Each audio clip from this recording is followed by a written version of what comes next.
Hello दोस्तों, welcome to Vidya home. आज हम आपके लिए लेकर आए हैं लॉ ऑफ कॉन्ट्रैक्ट में शून्य प्रतिफल के अपवाद। तो चलिए देखते हैं शून्य प्रतिफल के अपवाद। भारतीय विधि के अनुसार बिना प्रतिफल के सभी करार शून्य होते हैं, परंतु अधिनियम के तहत कुछ अपवाद हैं जो धारा 25 और 185 में दिए हैं। इसमें वे अपवाद हैं जो बिना प्रतिफल के भी वैध करार होते हैं। नंबर 1, प्राकृतिक प्रेम व स्नेह के कारण दिया गया वचन। धारा 25 क्लोज 1 के तहत एक करार बिना प्रतिफल के भी वैध होता है यदि वह करार लिखित हो, पंजीकृत हो, प्राकृतिक प्रेम स्नेह के कारण हो और पक्षकारों का एक दूसरे से निकट संबंध होना चाहिए। उदाहरण, राजलखी देवी बनाम भूतनाथ मुखर्जी। 1900 कलकत्ता वाद में पति ने रजिस्टर्ड करार द्वारा अपनी पत्नी को मासिक भरण पोषण देने के लिए और मनमुटाव से बचने के लिए करार किया। कोर्ट ने निर्णय दिया कि क्योंकि पक्षकारों के मध्य स्नेह का अभाव था, इसलिए करार को लागू नहीं किया जा सकता था।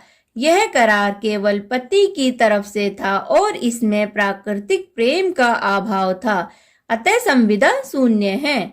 नंबर 2, खुद के द्वारा किए गए कार्य की क्षतिपूर्ति करने का वचन। यदि किसी व्यक्ति ने कोई कार्य खुद अपनी मर्जी से किया है और उसके लिए दूसरा व्यक्ति उसको पूर्ण रूप से या आंशिक रूप से क्षतिपूर्ति करने के लिए वचन देता है, तो वचन इस आधार पर शून्य नहीं होगा कि उसमें प्रतिफल नहीं है।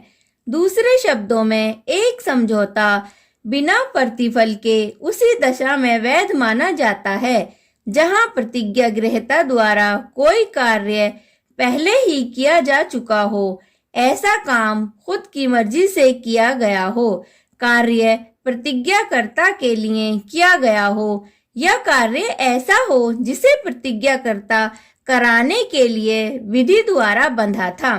कार्य के समय प्रतिज्ञाकर्ता जीवित था, कार्य के बदले में प्रतिज्ञाकर्ता द्वारा क्षतिपूर्ति की प्रतिज्ञा की गई हो।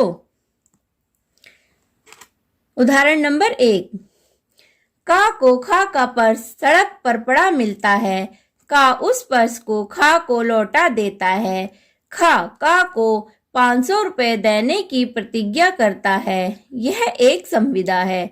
उदाहरण नंबर 2, बा के नाबालिग लड़के का पालन पोषण करता है और बा वैसा करने में आ द्वारा किए गए खर्चों को चुकाने का वायदा करता है। यह एक वैध संविदा है। नंबर 3, समय से बंधे कर्ज के भुगतान का वचन। तीसरा अपवाद समय सीमा के तहत समय द्वारा वर्जित कर्ज के संबंध में है। बिना प्रतिफल का करार उस दशा में भी वैध माना जाता है जहां कर्ज भुगतान की प्रतिज्ञा लिखित हो, प्रतिज्ञाकर्ता या उसके अभिकर्ता द्वारा हस्ताक्षरित हो और पूरी या आंशिक विधि बाधित कर्ज के भुगतान के लिए हो।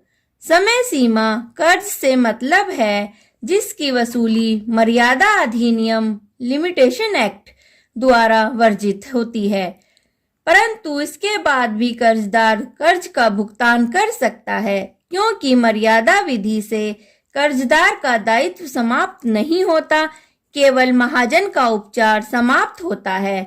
उदाहरण, का को खा के 1000 रुपए देने हैं किंतु यह वाद करने की समय सीमा से बाहर हो गया।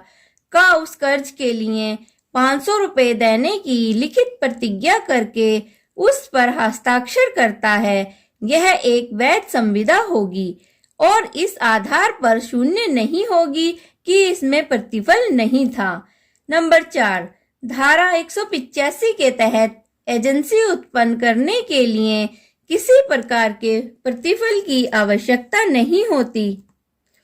दोस्तों, विधि के विषय से संबंधित वीडियो और important notes and question bank के लिए नीचे दिए लिंक पर विजिट करें। www.vidyahome.com. Thank you guys.